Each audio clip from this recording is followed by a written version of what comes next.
Welcome to Connections and Conversations, an advocacy arena podcast, working to increase civic engagement and strengthen our communities. Well, hello, everyone. Welcome to another episode of Connections and Conversations. And I'm so excited to have Michelle B. Young here with me today. And hello. Hi, Michelle. Good to be with you. I'm happy to have you here, and I think it's a very interesting topic that I'd like to dig into with you today. And, we just left June, Pride Month, and part of the reason I wanted to talk to you was that you have a non-binary child that you advocate for. And it was so interesting to me because I didn't know this. I've known you a while. We've been mutuals on the socials for a while, and I didn't know this. And you shared an article with me in a DM, and I was blown away, just blown away by how you advocate for your child. Can you tell me a little bit about that? Yes. Well, one thing you should know about my family, both of my families, I should say, my family of origin and the family I married into, is that we are well-known advocates in the community and have always been so, mostly around issues of civil rights and race initially. Those would be my grandparents' generation. But then my late aunt, who was also my best friend in the world, was an AIDS activist. So from the time I was very young, I grew up around the LGBT community, and my favorite uncles were drag queens. So I feel really as much a part of that community as you can be as a straight person. So that's just what I grew up with. So we were already kind of in that LGBTQ advocate space before our child even ever came out to us. And I think part of the reason that my kid was comfortable coming out to us is because they have so many gay, lesbian, and trans people in their lives that when they started to ask questions about themselves, they were able to get answers from other people and really delve deep with questions, and then knew they were in a family that would be accepting. And so they came to us when they were about, I would say, 13, they're 15 now, and said, Mom, Dad, I don't relate to being a female anymore. I don't want to be called Savannah, which is their birth name. I don't mind being called Savvy because they like what that means as a nickname, but I would prefer to be called Jordan because that fits with my gender identity at the moment. And I said, well, what is your gender identity? And they said, well, I'm non-binary, which means I don't relate to being female or male. I feel closer to male, but I'm still questioning. So right now I would say I'm in a gender fluid space.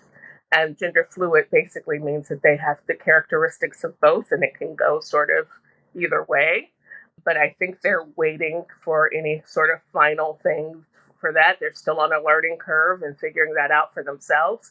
I wouldn't be surprised if when they're older, they decide that they're a trans man and might want to get hormones and things of that nature to fit that space. But right now, since they're underage, those aren't even options that are available. So we're just kind of in this space of learning as a family and figuring it out. And we just want to give them the freedom to do that. They're a great kid in every way possible. And we're just supposed to support them on this journey as a parents. That's what I think. Absolutely. And I noticed that you call them they because there's a lot of things around the pronouns. And again, I'm not familiar. Can you talk a little bit about that? Yes, it is an adjustment, and I try to model the good behavior. I do slip up. I have to say, Jordan gives me a great deal of grace when I do slip up. Their favorite line is like, Mom, with everything that's going on in politics in the White House, the pronouns are the least of my worries right now. Wow. You have raised a smart kid, a great kid. Yes, a great smart kid and a smart aleck kid. So, yes, you get exactly that curse what the parents give you. I hope you have a kid that's exactly like you. Yeah, it works, it doesn't work, but it works more than it doesn't work. So, yes, that's quick wit and smart aleckness. Yeah, they certainly got that from somewhere. I don't know where. Wonder where. But yes, it's a learning curve for all of us. And we're just so happy that we're the kind of family that's supportive enough that they felt comfortable enough to go on this journey so young. And I think that's kind of what separates us from other families is that they usually have adult children that are coming out to them because it took them that long to figure it out. And our Mm. kid figured this out at 13 and was comfortable enough to come to us. Now, think if we were a Southern Baptist family that was deeply rooted in all of that gender binary, gender role stuff, and That would be my family. they would probably still be deeply closeted and afraid to come to us. That's kind of why we do have the approach that we have, because we would rather be in our child's life helping guide them and guide all of us to finding answers and asking questions than just be so closed-minded that we can't accept them and that we can't be in their lives. Like, who wants that? That should not be the goal for any parent. Right. And that was the other thing, of course, you're African American. And it's just like I said, for me, my experience, because I am Southern, grew up in a very religious community. I don't harbor any of those ideas myself because, I moved away and formed my own thoughts and opinions. But I know I live in a community where that's very prevalent. So that was the other unique thing about you. I also want to say, I don't know if this makes a difference or not, but we're Catholic, not evangelical. So I feel like our Catholic doctrine around those things, not that it isn't conservative or whatever, but it doesn't seem as closed off as evangelical kind of is to these issues. And I think part of that is the very strict gender roles that come with that belief system versus in Catholicism. Even though women aren't allowed to be priests, we don't really have that fundamentalist setup in the same way. And our Pope is really cool, right? Our last two popes have actually been pretty cool. Awesome. Yes. And I feel like that's kind of the groove my family is on, where you love unconditionally and Jesus would love everybody, is what the Pope would say, right? And so you try to come at it from a place of love and not doctrine or judgment or you can't do this kind of thing. So I do think that that probably has an impact on how you think around those terms. And I hadn't thought about it in that way until you just explained that. Yeah. yeah. And no disrespect to the evangelicals. I have a ton of evangelical friends. I went to college in Kentucky. So, I mean, that's the Bible Belt. Yeah. So, yeah, no disrespect to them. They're really about their faith, and I respect that about them. But yeah, they have some fundamentalist leanings that we just don't.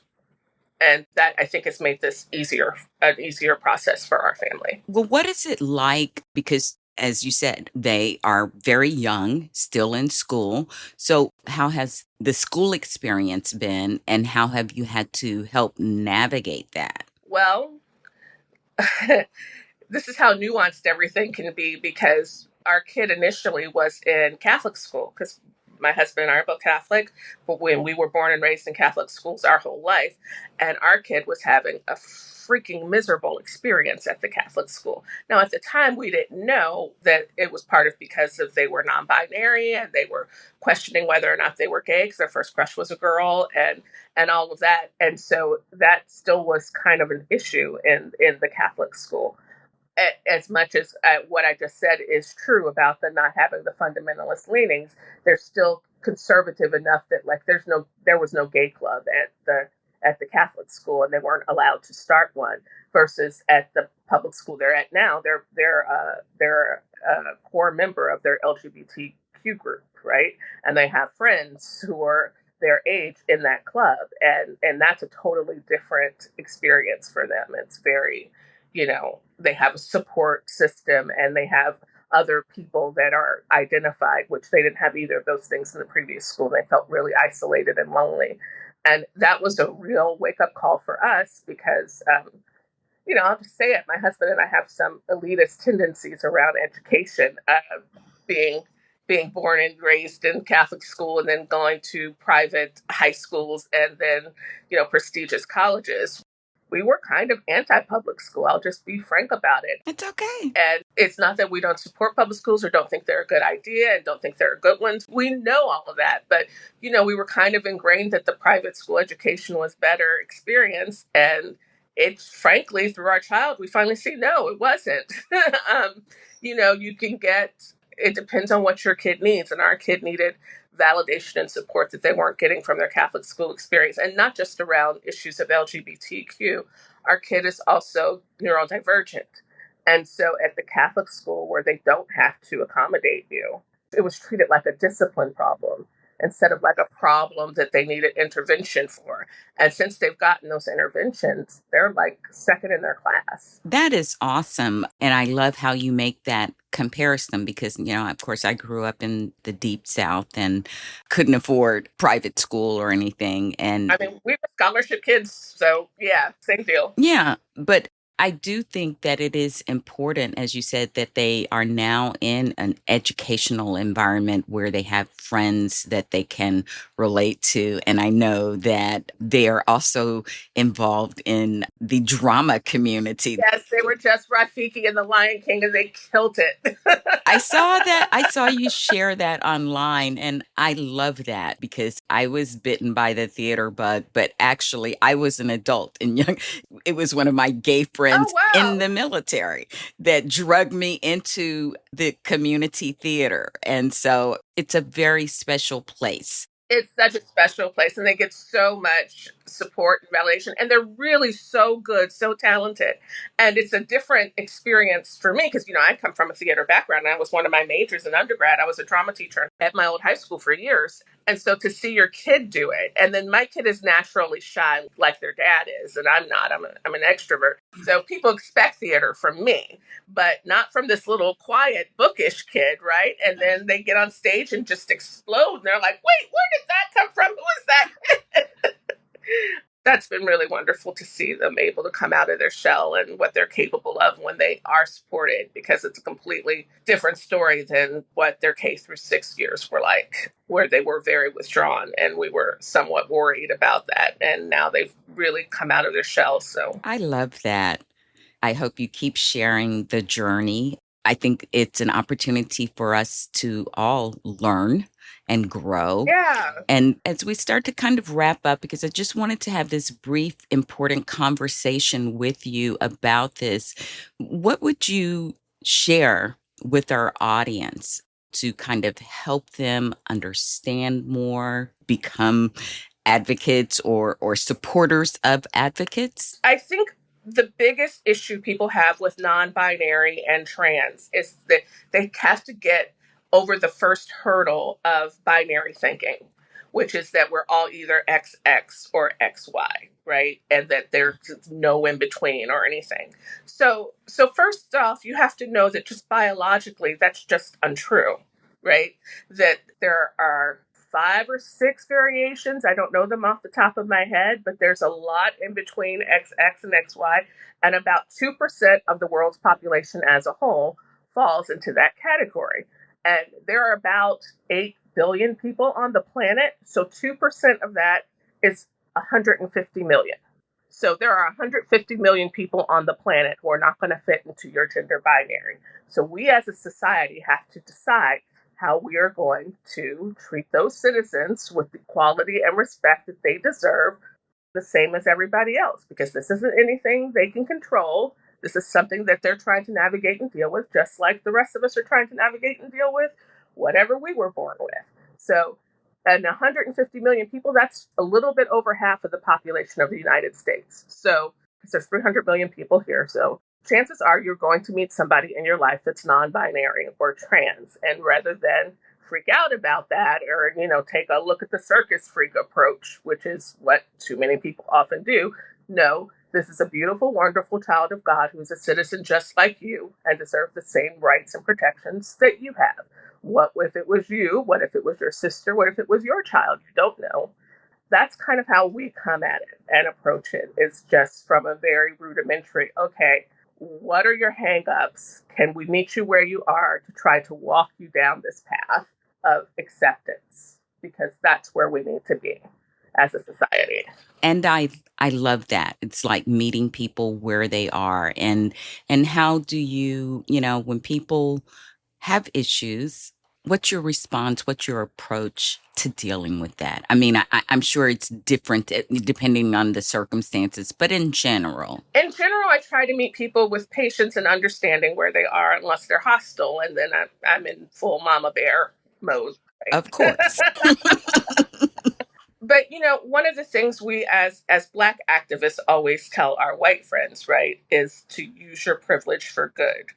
And so in this particular instance, with my husband and I being a straight couple, a straight Black couple who's well known and well respected in the community, we're trying to use our privilege for good on behalf of our child, because we know that that article that I sent you that was in our local newspaper, I don't want to sound arrogant or anything, but we knew that our names being in that article saying this is our child and we support them would hit different in the community than other people, because we have that privilege and have that kind of banked buildup of our reputation over generations in this community, right? So that's what we wanted to do, is to say, hey, yeah, we're normal, respectable, bougie Black people that you've heard of, and this is our child, and we support them, and this is why, right? And we feel like we're in a good position to sort of usher other quote unquote normies down this path that they hadn't even thought of. When I have conversations like the one I'm having with you, where you say, I never thought of that before, that's my favorite, is to give somebody a eureka moment. And then that becomes a process of learning, and they're going to ask questions and we're going to learn together. And that's kind of my take on it, is how can we meet each other where we are to form a better union, as Barack Obama would say. I know you're going to keep doing that. And I would like to have you back to talk about some of your other advocacy work. But I just felt like this was really kind of important, being that, yes, we have this new administration. Yes, that's very hostile. Right. Spewing hate for everyone, but especially Yes, the the most vulnerable people. And it's a crying shame, especially when you look at somebody like my kid, who is so beautiful and bright and smart and funny. And they're like, I mean, they got awards and everything in math and science and art and everything. And, at a certain point, I'm like, I need to know what my kid is besides non binary. My kid can do anything. My kid's going to be an amazing human if we can get them through this hostile environment and adolescence long enough for them to, reach their full potential. And that's the other thing, is that we don't know who these kids are going to be or what they're going to contribute to the world. One could cure cancer, one could do, amazing things. But if we are so busy browbeating them, not letting them play sports, not letting them feel like equal human beings, making it feel like the world hates them, we're going to lose a lot of these brilliant, talented kids and their contributions they would have made to the world. And that's a shame for them, and that's a shame for us. Lots for everyone all the way around. And I just want to tell you a funny little story that, I have hope for this younger generation. I talk often about my granddaughter, one who I spend a lot of time with. I have two, but the one that I'm speaking about, she is 10 now. And her mom shares funny stories that she shares about Nana. And one of them was that, I guess she heard me on the phone or on the socials or something, and I was talking about my girlfriend or whatever.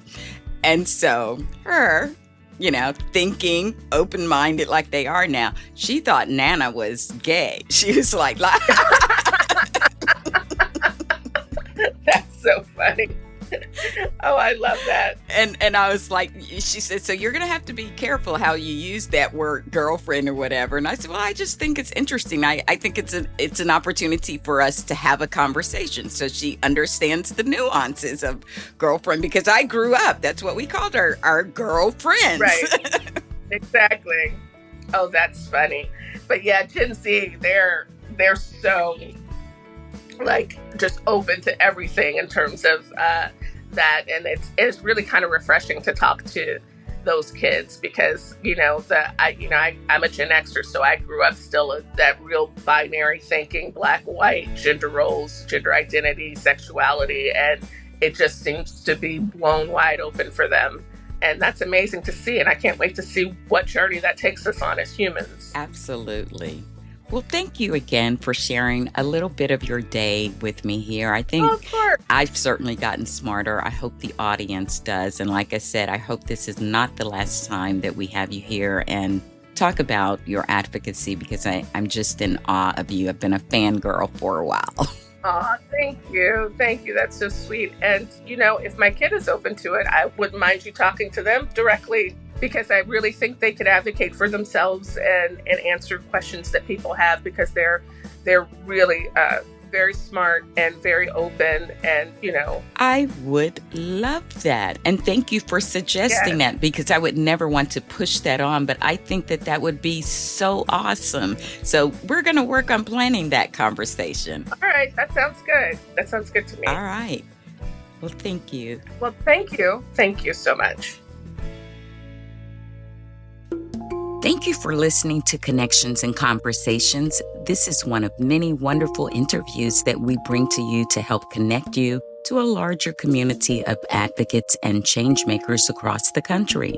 You'll get a glimpse into the various ways people are making an impact in their communities. My hope is that it will inspire you to get engaged in some small way as well. We can't all do everything, but at this moment in history, we can all do something. What are you doing? One of the things you can do is to continue to listen, subscribe, and share this Advocacy Arena podcast. You can also join and support the growing grassroots Advocacy Arena community in other ways. Join our weekly live chats hosted on Spoutable every Monday at 12 p.m. Eastern. Subscribe to our Substack to get great articles on important topics and exclusive access to extended interview conversations. And don't forget to subscribe to our YouTube channel as well. We've got some exciting programming lined up. And keep listening to our regular podcast episodes wherever you get your podcasts. And of course, subscribe and give us that all-important 5-star review.